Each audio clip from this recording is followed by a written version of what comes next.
అందరికీ నమస్కారం. దయచేసి ఇప్పటికైనా తల్లిదండ్రులు ఇంట్లో పసిబిడ్డలు ఉన్నప్పుడు అసలు ఇంట్లో ఎక్కడ కూడా పురుగు పుట్ట కొంచెం జాగ్రత్తగా ఉంచుకోండి.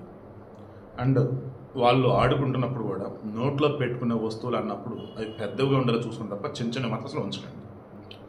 గతంలో మనం చాలాసార్లు మాట్లాడుకున్నాం. ఇలా కాయిన్లు మింగి, గోళీలు మింగి, పురుగులు మింగి, తర్వాత పురుగు మందు డబ్బా దగ్గరికి వెళ్ళిపోయి అన్యాయంగా పసిబిడ్డలేండి, పాప అపవసబంతులేని పిల్లలండి. తమిళనాడులో తిరువల్లూరు దగ్గర తిరుమలపాకు అని చెప్పేసి ఒక ఊరు, అక్కడ శక్తినారాయణ అని చెప్పేసి ఒకటి. కార్తీక్ అనే వ్యక్తి అద్దీంట్లో ఉంటూ ఉన్నాడు. అతని భార్య, ఇద్దరు పిల్లలు. చిన్నపిల్ల పేరు పుగశ్రీ, వయసు వచ్చేసి 1 ఏడాది. ఆ పిల్ల ఇంట్లో ఆడుకుంటూ ఉంది. ఇంతలో ఒక చిన్న పురుగు కనపడింది. ఆ పసిబిడ్డ పాపం అదేదో అనుకొని తెలిసి తెలియకుండా పిల్లలు వచ్చేసి నోట్లో కదా పెట్టుకుంటారు, అలా నోట్లో పెట్టు. ఆ దుర్మార్గమైనటువంటి ఆ పురుగు, ఈ పాపను చంపడానికి వచ్చిన ఆ పురుగు నోట్లోకి వెళ్ళగానే శ్వాసనాళంలోకి వెళ్ళిపోయింది. శ్వాసనాళంలోకి వెళ్ళిపోయేటప్పుడు అక్కడ కుట్టేసి పాపకి బ్రీతింగ్ అందట్లా, ఆక్సిజన్ అందటం లేదు, ఊపిరి తీసుకోలేకపోతుంది, ఏడుస్తుంది.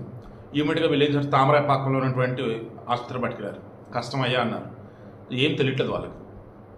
దాన్ని తిరువల్లూరు తీసుకెళ్ళారు. అప్పుడు ఎంత ట్రీట్మెంట్ చేస్తే సరే కష్టమైపోయింది, చనిపోయింది. ఎందుకు చనిపోయింది ఈ పిల్ల ఏంటి అన్నప్పుడు ఊపిరి ఆడతలేదు, గొంతులు ఇరుక్కుంది అన్నట్టు అనుకుని ఏదైనా తిన్నదేమో స్వీట్ లాంటిదని అనుకున్నారు. బట్ డాక్టర్ పోస్ట్ మార్టం చేస్తే తెలిసిందంటే తినింది స్వీట్ కాదయ్యా, పురుగు మింగింది, అది శ్వాసనాళంలోకి వెళ్ళి కుట్టేయటం వల్ల ఊపిరి ఆడక చనిపోయిందయ్యా అని చెప్పారు. 2021లో సేమ్ ఇదే ఇన్సిడెంట్. అక్కడ కూడా పసిబిడ్డ పురుగుని తీసుకొని మింగింది, అది శ్వాసనాళాలకు కుట్టేసింది, అన్యాయంగా చనిపోయింది. ముందు దండం పెట్టి ఇప్పుడు కూడా దండం పెడుతున్నాం. పసిబిడ్డలండి, పాపం వాళ్ళకి ఏం తెలియదండి. ప్లీజ్ అండి, జాగ్రత్తగా ఉందాం బిడ్డలు ఉన్నటువంటి ఇంట్లో.